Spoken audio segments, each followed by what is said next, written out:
footy's seen many great characters. Unfortunately, we don't have as many now. Again, broke on the handball, timed it brilliantly. Can he top himself? He can top himself. But the era that I grew up in through the 80s and the 90s and the early 2000s, there were some wonderful characters that played the game, and they were the people that drew you through the gates. At number 5, I have Brendan Fowler. Brendan was a brilliant footballer, but he was also one of those guys you just didn't know what he was going to do next. There was even one day where Brendan was asked to come and play full-back on me because I think Dennis Pagan wasn't happy with how he was playing at full forward. Look at him! He said, how did he do that? He would chat away to you, have a laugh with you. He was the ultimate entertainer. Fowler, Fletcher needs to be good. Fowler, he's got it! He loved having the crowd on his back. I think he loved playing for Carlton because of the 70 or 80,000 that he'd have in raptures, and he just fed off the crowd. Extraordinary performance. He's done it. We've seen him at Brownlow medal counts embarrass himself, but also it's why he's the lovable person that he was and has been, and why he's still in the media to this day. So he's someone that I would have enjoyed playing with because he's always been plenty of fun. It's wide for Fowler. Rutten for Fowler. Good bump. Fev can roll this toward goal. Doughty chasing it down. Unbelievable. What a goal. That is better than ever. At number 4, Dermott Brereton. Dermott Brereton was part of the great rivalry, Hawthorn v Essendon. I think he was central to making it what it is today. And I'll never forget the day that he ran through the huddle of the Essendon team and in the 80s. Have a look at this again, Peter, if we got it. Apparently he hit about 6 blokes as he went through. Oh, no. He was so riled up. You know, he was having a crack at umpire. Then he grabbed Billy Duckworth by the chin and kissed him. He's another one that just makes you laugh.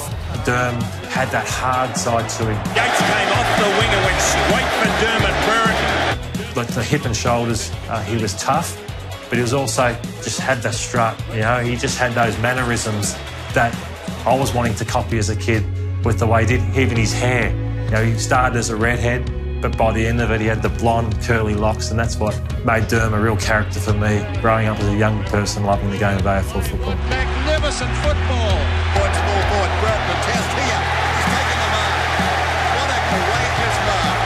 Down in the first 15 seconds of the game. A chance to kick Hawthorn's second goal from 25 metres out. He's put it through. At number 3, for my characters, I have Warwick Capper. Now, Kappa, a big chance here on Langford. Oh, gee, oh, what a mark!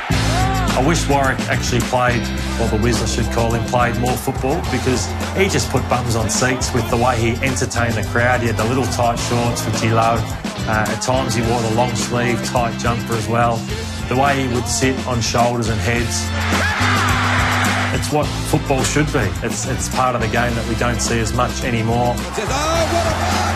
Oh, what a ripper! Capper at the back of the pack. Flies. He wanted to be the 100-goal kicker. He probably wasn't the best teammate for players at times because he wanted it to be about the Wiz.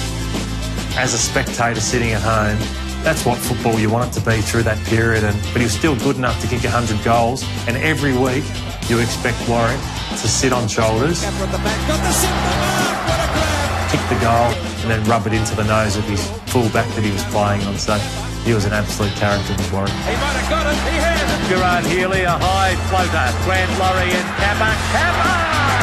Oh, one of the marks of the year. Warwick Kappa up early, hung in the air, and took a screamer. Here we see on replay an absolutely perfect ride for Warwick Kappa there. At number 2, Matthew Richardson. Richo is a guy that's become a really good friend of mine. I would often laugh. I was a pretty serious guy on the footy field. I'd laugh at some of Richo's antics on the football field. Brilliant footballer, one of the most athletic players I've seen. Richardson can pump it along. Arrogance with a bounce. Goes for the drop punt. He's hit that off the boot from 60. And here come the Tigers. The time where Richo just stopped and started spraying David Roden. Richardson turns around, open goal beckons, goes over the top, men on the square, fumbles it. Can you believe it? Well, Richo says, I try and do the team thing, and what happens? That's what made Richo flawed, in that sense, and that's what I think people love about. But he was a wonderful footballer. Here's full back. There's the short kick. Oh, they've turned it over. Richard for 10.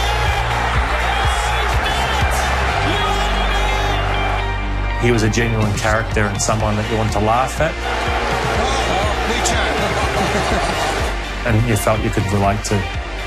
Richmond, C. Newman,